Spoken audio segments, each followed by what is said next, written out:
Hello students, আমি Shampa ma'am.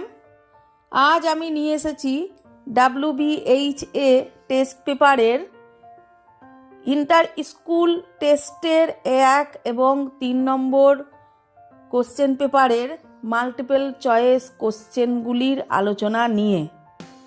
চলো শুরু করছি।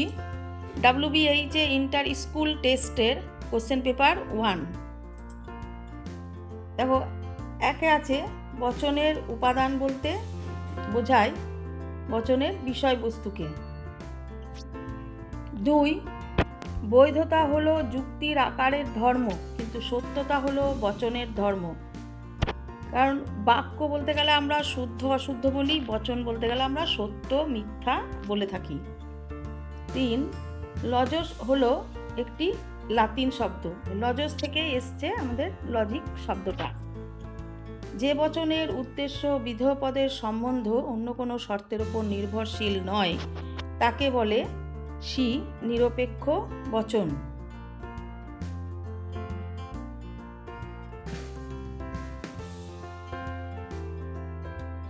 4, নিরপেক্ষ বচন 4 নিয়ে আলোচনা হলো। 5, একটি আদর্শ নিরপেক্ষ বচনের কটি অংশ? 4টি অংশ। আমরা জানি 4টি, কারণ সামান্য সদর্থক, সামান্য নঙর্থক, বিশেষ সদর্থক, বিশেষ নঙর্থক। অসম বিরোধী বচনগুলির মধ্যে কেবল কিসের পার্থক্য থাকে? আমরা জানি অসম বিরোধী বচন হলো এ, ই, আই, ও। এই যে এ, আই আর ই, ও, এই বচনের মধ্যে কিসের পার্থক্য থাকছে? এ হচ্ছে সদর্থক, আইও সদর্থক, তাহলে পরিমাণে পার্থক্য, গুণের পার্থক্য থাকে না। তাহলে শুধুমাত্র এ হচ্ছে সামান্য, আই হচ্ছে বিশেষ, তাহলে এখানে পরিমাণের পার্থক্য থাকে। ই বচনের অতি বিষম বচন কোনটি? ই বচনের অতি বিষম বচন হচ্ছে এ। এ আর ই এর মধ্যে অতি বিষমের সম্পর্ক, এটা হবে এ বচন। ন্যায়ের যে সংস্থানে হেতুপদটি প্রধান হেতুবাক্যের উদ্দেশ্য ও অপ্রধান হেতুবাক্যের বিধেয় স্থানে থাকে সেটি হলো প্রথম সংস্থান। দেখো, প্রথম সংস্থানটা এইটা এরকম হবে। এটা হচ্ছে উদ্দেশ্য পদ প্রধান হেতুবাক্যের আর অপ্রধান হেতুবাক্যের বিধেয় স্থানে দেবে, এটা হচ্ছে প্রথম সংস্থান। 9, সব সংস্থানেই যে মূর্তিটি অবৈধ তা হলো, দেখো এ, বি, সি তিনটেই ঠিক হবে, সবকটি ঠিক হবে। যৌগিক যুক্তির সিদ্ধান্ত সবসময় কি বচন হবে? নিরপেক্ষ বচন। 11, বৈকল্পিক বচনের দুটি বিকল্প একসঙ্গে সত্য হলে বচনটিকে বলা হয় অবিসংবাদী বচন। আর বিসংবাদী বচনের ক্ষেত্রে একটি বিকল্প সত্য হলে আরেকটি বিকল্প মিথ্যা হয়। 12, আধুনিক যুক্তিবিজ্ঞানে পদকে কি বলা হয়? শ্রেণী বলা হয়। 13, সকল অয়েস হয় অপি বচনটির সমীকরণটি কি? আমরা জানি এ বচনের সমীকরণ হচ্ছে S P bar equal to 0। অতএব এখানে দিচ্ছে সকল অয়েস, অর্থাৎ এস এর মাথায় একটা বার হবে, হয় অপি, পি এর মাথায় একটা বার হবে, তাহলে পি এর বার কেটে গেল, তাহলে এটা হয়ে গেল S bar P equal to 0। তাহলে উত্তরটা হচ্ছে এস বার পি, সি এর উত্তরটা ঠিক। তো যা তার সত্য মূল্যের বা মানের জন্য অন্যের উপর নির্ভর করে তাকেই ড্যাশ বলে। এখানে উত্তর হবে বি, ও অপেক্ষক। এখানে অপেক্ষক এর ধারণাটা বীজগণিত থেকে গৃহীত হয়েছে। যেমন ধরো x equal to 2y plus 1 যদি হয়, তাহলে ওয়াইয়ের যে মানটা হবে তার উপর এক্সের মূল্যটা নির্ভর করছে। ওয়াইয়ের মান যদি 1 হয় তাহলে এক্সের মূল্য হবে 3, ওয়াইয়ের মান যদি 2 হয় তাহলে এক্সের মূল্য হবে 5। সেই রকমই এখানে যা তার সত্য মূল্যের মানের জন্য অন্যের উপর নির্ভর করে তাকে ও অপেক্ষক বলা হয়। 15, পি ভেল কার্ল পি, এই বচনাকারটি হলো স্বতঃসত্য। এখানে একটা পদগ্রাহক থাকলে দুটো রাশি হয়, টি এফ। এবার প্রথমে আমাকে বার করতে হবে কার্ল পি এর সত্য মূল্যটা। টি থাকলে আমরা জানি এফ হবে, এফ থাকলে টি হবে। এবার আমরা এই দুটো রাশিকে নিয়ে আমরা ভেলটা বার করব। ভেল বার করে ভেল কী করে বার করা যায়? যে কোনো একটা সারি যদি সত্য হয় তাহলে ভেলটা হবে সত্য, তাহলে এখানে হবে এটা টি আর টি অর্থাৎ সত্য। পরের প্রশ্ন, দ্বিপ্রাকল্পিক বচন কখন সত্য হবে? দ্বিপ্রাকল্পিক বচন সত্য তখনই হয় যখন দুটো বচনই যদি সত্য হয় তবে সত্য হবে, এবং দুটো বচনই যখন মিথ্যা হয় তখন সত্য হবে, অর্থাৎ ডি উত্তর। আরোহ অনুমানে আশ্রয় বাক্য ও সিদ্ধান্তের মধ্যে কোন সম্বন্ধ থাকে না? প্রসক্তি সম্বন্ধ থাকে না। সাদৃশ্যমূলক আরোহ অনুমানের সিদ্ধান্তটি কিরূপ বচন হয়? এটা হবে বিশেষ বচন, কারণ আমরা লৌকিক আরোহ অনুমানের সিদ্ধান্ত সামান্য সংশ্লেষক বচন হয়। পরের প্রশ্ন, অপূর্ণ গণনামূলক আরোহ অনুমানের অপর নাম কি? অবৈজ্ঞানিক আরোহ অনুমান। 20, যা উপস্থিত বা অনুপস্থিত থেকে কার্যকে ঘটায় তাকে বলে শর্ত। 21, ক ক্ষয়ের পর্যাপ্ত শর্ত। এ কথার অর্থ হলো ক ঘটলে খ ঘটবে। আর একটা অর্থ আছে যেটা দেখো, ক না ঘটলেও খ ঘটতে পারে। বহু কারণবাদের মূল বক্তব্য হলো, বহু কারণবাদের আমরা আগে বলেছি যে একটাই কার্য থাকবে, তার অনেকগুলো কারণ থাকবে। যেমন ধরো মৃত্যু যদি কার্য হয় তার অনেকগুলো কারণ থাকতে পারে, যেমন আত্মহত্যা করে মৃত্যু হতে পারে, অসুস্থতায় মৃত্যু হতে পারে, বিষ পান করে মৃত্যু হতে পারে।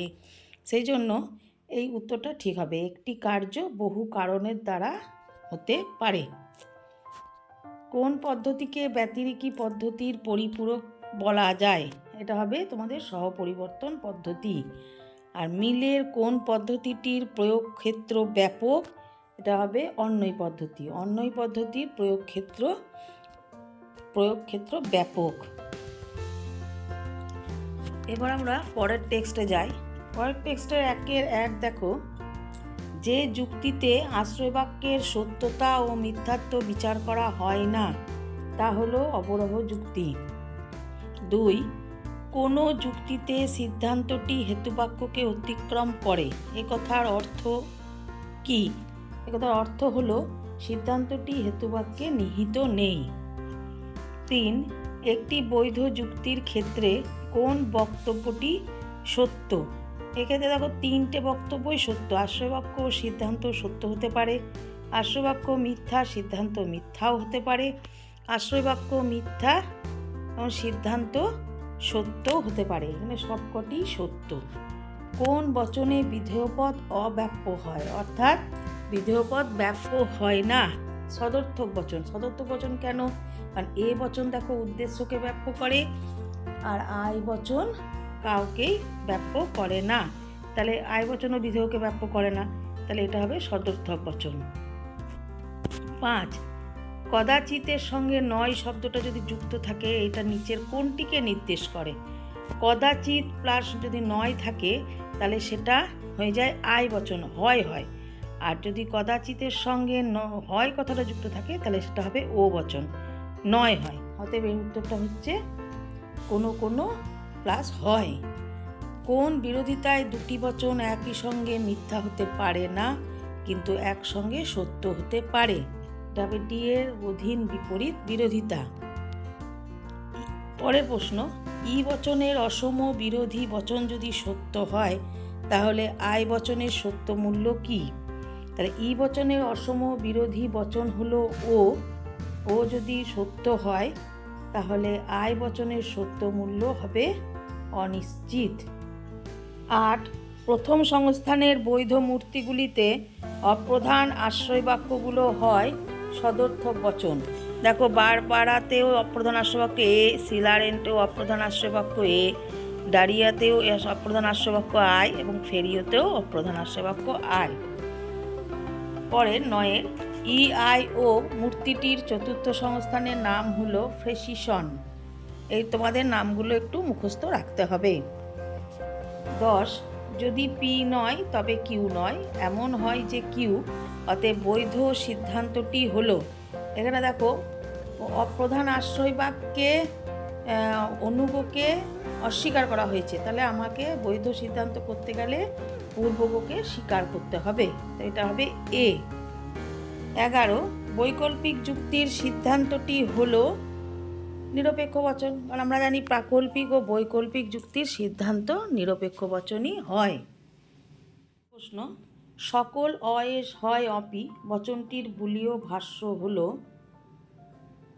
দেখো অয়েস হয় অপি আমরা আগেই বলেছি S P bar equal to 0, এটা এতে হয়, তাহলে অয়েসের মাথায় একটা বার পড়বে, পি এর মাথাতে একটা বারবার কেটে যাবে, তাহলে হয়ে যাবে S bar P equal to 0, তাহলে ওইটা বি এর উত্তর। অশূন্য বা সাত্ত্বিক শ্রেণীর ভেন চিত্রটি হলো ধরো এস, অশূন্য মানে এস নেই, এই যে এই অংশটাকে আমাকে চিহ্নিত করতে হবে, তাহলে এই অংশটাকে চিহ্নিত করতে গেলে এটা ধরো এস, তাহলে এটা যদি এস থাকে তাহলে এই বাকি সব অংশটাতে এস নাই, তাহলে এইটা হবে ছায়াবৃত্ত, তাহলে তোমার উত্তর হয়ে যাচ্ছে এটা একেরটা। পরের প্রশ্ন, যদি পি ডট কার্ল কিউ বচনাকারটি সত্য হয় তবে কার্ল পি ভেল কিউ বচনাকারটি সত্য মূল্য হবে মিথ্যা, এটা একটু করে দেখাতে হবে। পরের, উত্তাপ পাওয়া যাবে যদি সূর্য না ওঠে, সূর্যটাকে আমরা ধরছি তোমার পি, আর যদি সূর্য না ওঠে তাহলে কার্ল পি, আর তাহলে উত্তাপ পাওয়া যাবে, উত্তাপ যদি থাকলে এটা নাল হয়, তাহলে উত্তাপ পাওয়া যাবে হবে কিউ, তাহলে উত্তর হবে সি। সত্য সারণীতে যদি 8টি সারি থাকে তবে সেই বচনটির গ্রাহক সংখ্যা হলো 3টি, কারণ একটি গ্রাহক সংখ্যা হলে 2টো সারি, একটি গ্রাহক সংখ্যা হলে থাকে 2টো সারি, 2টো গ্রাহক সংখ্যা হলে হবে 4টে সারি, আর 3টে গ্রাহক সংখ্যা হলে হবে 8টা সারি, আরও হয়, আরও করতে হয়, 4টে গ্রাহক সংখ্যা হলে 16টা সারি। আরও অনুমানের আকারগত ভিত্তি হলো প্রকৃতির একরূপতা ও কার্যকারণ নীতি। পরের প্রশ্ন, কোনো আরোহ অনুমানে বিশেষ সত্য থেকে বিশেষ সত্যেই উপনীত হই, তা হলো উপমা যুক্তি। পরের প্রশ্ন, অবৈজ্ঞানিক আরোহ অনুমানে যে দৃষ্টান্তগুলি পর্যবেক্ষণ করা হয় তা হলো সদর্থক দৃষ্টান্ত। 20 কারণের গুণগত লক্ষণে শর্তান্তরহীন শব্দটি দেওয়া হয় এই জন্য যে সহকার্যকে কারণ মনে করার দোষ থেকে মুক্তি পাওয়া। 21 যে শর্ত উপস্থিত না থাকলে কার্যটি উৎপন্ন হতে পারে না তাকে বলে সদর্থক শর্ত, এটা আবশ্যিক শর্ত হয়, যেহেতু এখানে অপশানে আবশ্যিক শর্তটা নেই তাই এটা সদর্থক শর্ত। একটি রথকে টানা উদাহরণটিতে কারণের যে ইঙ্গিত দেয় তা হলো বহু কারণ সমন্বয় বাদ। পরের, অপসারণের তৃতীয় সূত্রের ভিত্তি হলো কারণের পরিমাণগত লক্ষণ। 24 স্থায়ী কারণের ক্ষেত্রে কার্যকারণ সম্বন্ধ নির্ণয় করতে পারে যে পদ্ধতি তা হলো সহপরিবর্তন পদ্ধতি। আজকের ভিডিও এখানেই শেষ করছি। ভিডিওটি যদি তোমাদের ভালো লেগে থাকে তাহলে তোমরা সাবস্ক্রাইব করতে পারো এবং লাইকও করতে পারো। তোমরা ভালো থেকো, সুস্থ থেকো এবং পড়াশোনার সাথে থাকো।